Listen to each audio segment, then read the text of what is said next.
This episode of Walt Disney World Today is sponsored by Small World Vacations, whose team of 40 agents are authorized Disney vacation planners and recommended by MouseSavers.com. They're dedicated to your dreams and your dollars, so get your free price quote from Small World Vacations by going to www.wdwvacations.com, where the magic begins.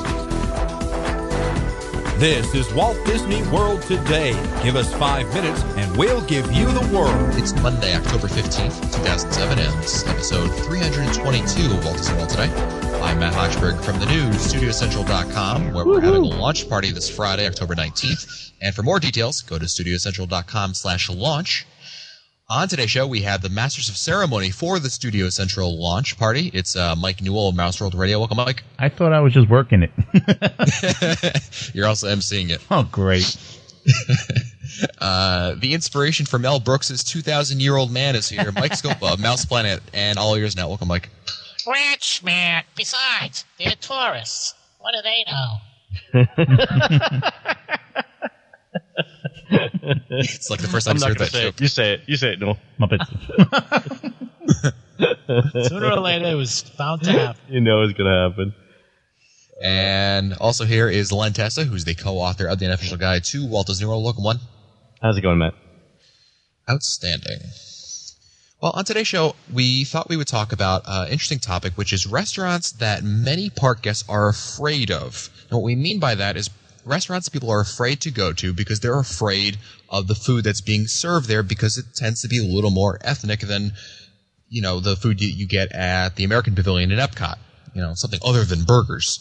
So we decided we're going to go through the different restaurants and say, you know, give our thoughts about them and decide if they are in fact scary and we should avoid them, or people should maybe give them another chance and evaluate and maybe try one of these different restaurants because a lot of them are very good, and that's generally going to be, I think, our consensus here. So let's start out with one that we talked about, I think, on our last live show, Restaurant Marrakesh, which is in Morocco at Epcot. And I don't know about you guys, but I love this restaurant. I think it's fantastic. I've been here 2 or 3 times now, and the food is great. It's easy to get an ADR for. There's belly dancing. Does it get any better? Woo! It depends upon whose belly is dancing, I guess. Yeah, good. A valid point. I think Marrakesh is sort of the example that everyone should give when they describe restaurants that they find unexpectedly good. The couple of times, Matt, you and I have been there in Scope. I think you've been there for at least one of those too. The food was great. It wasn't excessively spicy or excessively different. I mean, it's definitely toned down for the American palate, but the service has been great every single time. I've actually heard of people who don't want to go to the Moroccan restaurant because they're not sure whether Morocco's an ally in the war on terror. honest to God. And that is just silly.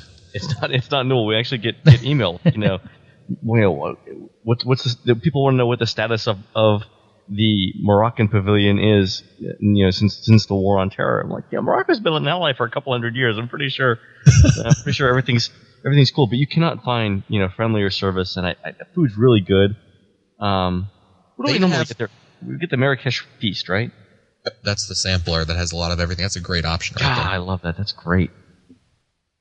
Yeah. You know what else they have is outside they have the Dennys menu outside, which is where they have the pictures of everything you can order in there just to try to help people, that are afraid of the food. Like it doesn't have arms growing out of it. It's good food. It's really not bad. I've never been. You've never been? Fantastic. I've never been. Yeah, it's really good. The belly dancing, Noel, it's worth it.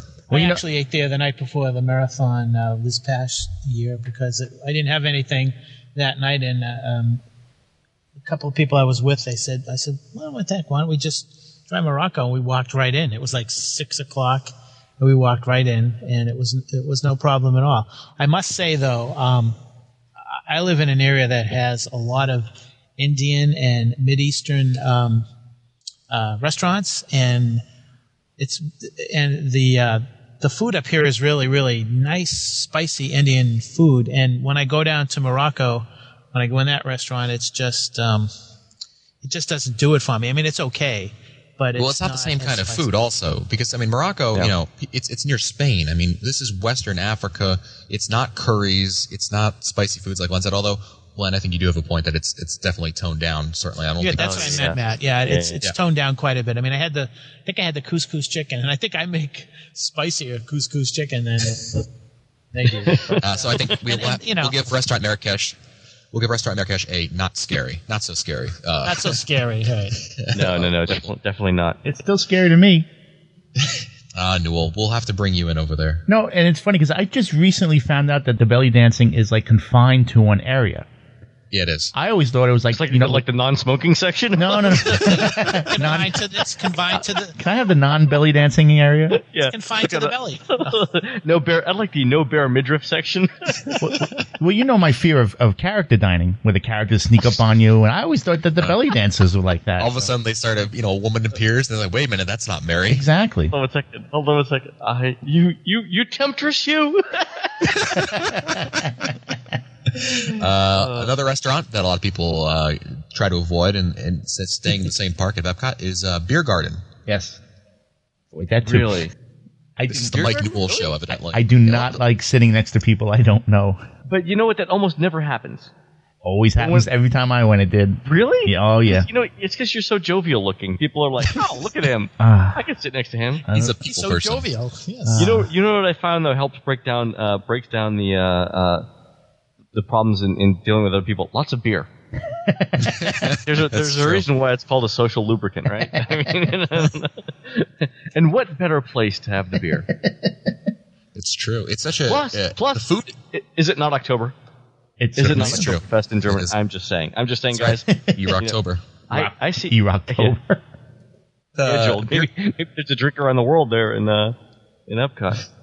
But the food here at Beer Garden is really good. It's not as bad. A lot of people, when they think of German food, they think of cabbage and other. Potatoes. Really? Yeah, a lot of people think of those kinds of foods. Well, Yeah, there's definitely potatoes, but I mean, is schnitzel not just fried chicken? that's what it is. It's just chicken cutlet. Yeah, chicken. It's fried chicken cutlet. I tasted them and it had some sesame seeds or something on it. But I'm like, with a slightly different set of spices. This could have been in America. It could have been in France. It could have been in Jersey. China, New Jersey. I mean, it could have. It could have been. It could have been anywhere. Again, it's part of that whole toned down thing, right? Yeah, but it's good. It's definitely worth a try, I think. And you can't argue with the price. Beer Garden is ridiculously cheap, relatively speaking, to the other restaurants, especially when you're talking about those events where you need to book a package, like at in Christmas time, the candlelight processional. It's a great option. It's a tier 1. But Len, you said they toned it down. I have a friend who goes to Germany twice a year. She has family over there, and she's been down to Epcot, and she has said that the Beer Garden restaurant has the most authentic German food she has ever tasted in the States. Oh yeah, I think Bob said the same thing. Actually, Bob went to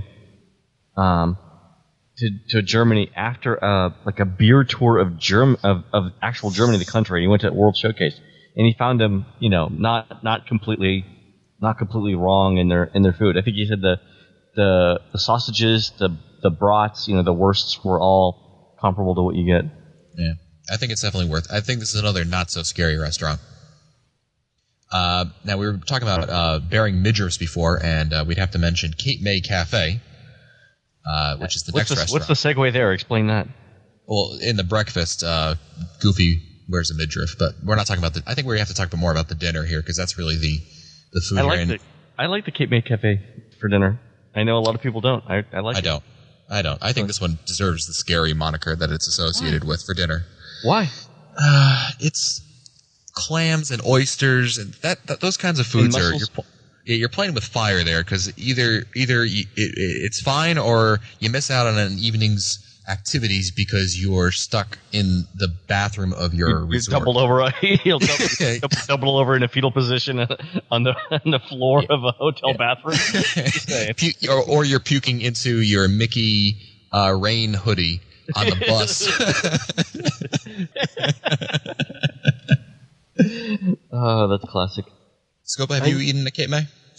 Yes, I have, and the first and last time. I think that the reason why I kind of refrain from it is because it's seafood, and seafood in Florida is not the same as seafood in New England, so I kind of I wanted to try it, but I'll pass. I've had so some, Len, you some get long dinners there with Bob. In fact, it used to be a tradition for the unofficial guide research team to start their week, so their arrival day, with dinner at Cape May. And in fact, it's actually the first dinner that Bob and I ever had together.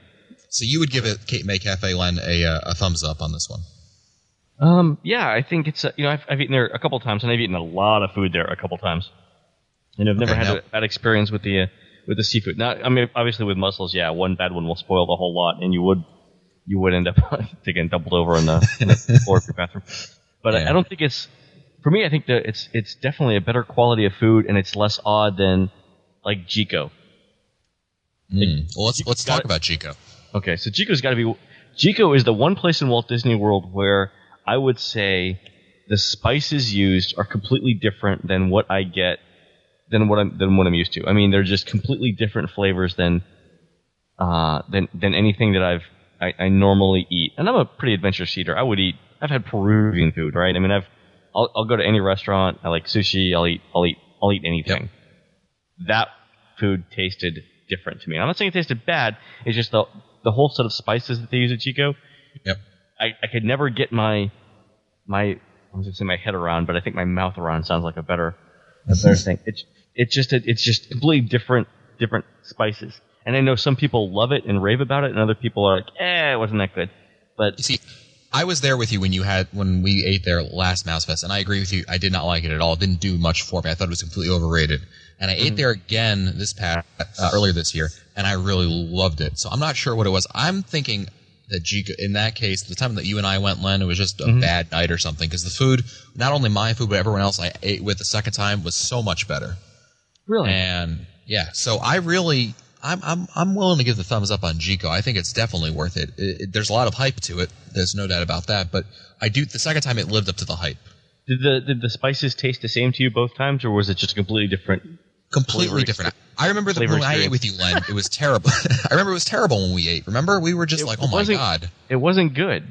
I mean, the appetizers were sort of okay, but did they change chefs or something? What's the cause of? It's a good question. I'm just thinking we got there on a bad night. The guy who was working the main chef went to Cape May Cafe the night before, had some mussels, and it was just all downhill from there. Oh, it's very, that bothers me. There are a few restaurants on the property that I look at as being a hit or miss kind of a restaurant, because you never know what you're going to get, if it's going to be a hit or if it's going to be a miss. And that's a good point. Perhaps Jico may be one of those. For a long time, I always felt that Alfredo's was like that. I never knew what I was going to get when I went in there. Alfredo's, really?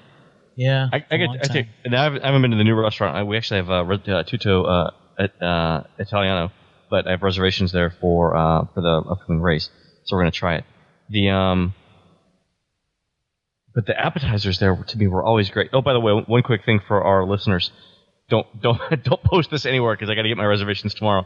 But on Monday, if you call Disney Dining and ask to get transferred to information, and then get transferred to Teppan Edo over at Japan, they'll take your reservations, but they're going to do it at the restaurant directly, not through regular Disney Dining. So call the restaurant on Monday, and you can get upcoming reservations. Otherwise, it's just walk-in. Does that make sense? So call Disney Dining, get transferred to information, then get transferred to Teppan Edo, and make the reservations directly with the restaurant. I talked to them on Friday, because I was trying to make reservations for the upcoming Tower of Terror race, and they said that's the process to follow on Monday. So one of the restaurants, since we're back in Epcot there for a second, I think one of the restaurants that gets a bum rap, or that people might not want to try, is Chefs de France. No, people, it's French food. People aren't afraid of French food. People assume it's good. I think people are intimidated by the French food. No, I think people are very critical of French food. They don't know how to cook. My fries are soggy. Wait, wrong thing. I disagree. I think many people, Italian and French food gets such a pass, and people just assume it's good. And the Chef de France is a terrible restaurant, in my estimation. Yeah, there's good French. The thing is, Matt, you're right. There's good French food, and there's bad French food, and there's good Italian food, and there's bad Italian food. Yep. Just because a restaurant has an Italian flag on it doesn't mean it's going to be good Italian food. And the same thing goes for Chefs de France. Yeah. I play it safe. Whenever I have to go there if I'm meeting someone there and they want to go there. Really? I have the flatbreads and I just play it safe. You know, it's a good point you bring up, Mike. I'm just thinking that people aren't. It's not one of these scary restaurants, Chefs de France, because people aren't afraid of French food. But going back to, I guess, the scary restaurants very quickly here, we had some others I wanted to hit upon. Narcoossee's, we joke about it a lot. Mm-hmm. But Narcoossee's is another restaurant, because a lot of people, first of all, don't know what kind of food they offer over here. And it's kind of more expensive. Len, what's your opinion on Narcoossee's? I've actually never dined at Narcoossee's. Yeah, neither have I. I thought you had. No, it's a nice call, though. You know, we're going to have to do that. I'm thinking. Yeah, Newell. No. Darn it, it's going to be Friday night. We should go. Yeah, there we go. We'll all go to Narcoossee's and we'll be giggling like little school children the entire time. We're going to have to do that during Mouse Fest. What can I get for you, sir?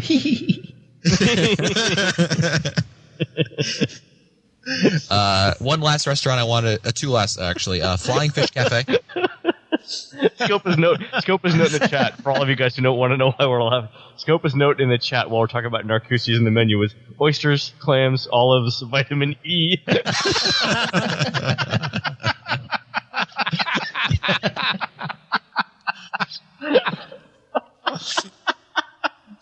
Oysters, clams, olives, vitamin E. Nice. Nice. Ain't no way he's got more kids than the rest of us. Oh, Lord. Oh, don't say the next one. Don't say that one. Don't say the next one. Very quickly, Flying Fish Cafe. Love Flying Fish Cafe. Expensive. I've heard great things. I'm afraid. See, I found myself under the category. I've been afraid to go here. And I think the prices are like $36 per person for the entree. But the food's really good. It's really noisy, but the food's great. Cool. Speaking of prices, I don't know if have you seen the restaurant prices over at Tutto Italiano? I think the lowest priced entree, like with a meat, is like $24, $26. I know, it's ridiculous. Come on, crazy. Even the Disney World execs are like, what? What? They can charge this? What? Is there a typo? I mean, literally, I don't think there's a thing there that's like less than. I don't think you can get away for dinner less than $20 a person. Maybe if you go vegetarian, and have the Caesar salad without the chicken or something like that. But it's not really a dinner. So anyway. Well, that's it for us today. Again, this episode of Walt Disney World Today has been sponsored by Small World Vacations, whose team of 40 agents are authorized Disney vacation planners, and they're recommended by MouseSavers.com. They're dedicated to your dreams and your dollars. So get your free price quote from Small World Vacations by going to www.wdwvacations.com, where the magic begins. And if you want to find our older episodes, read our show notes, or send us your comments, visit the Walt Disney World Today website at www.wdwtoday.com. You can also email us at questions@wdwtoday.com. For Mike Stopa, Len Testa, and Mike Newell, I'm Matt Hochberg. We'll see you on the next show.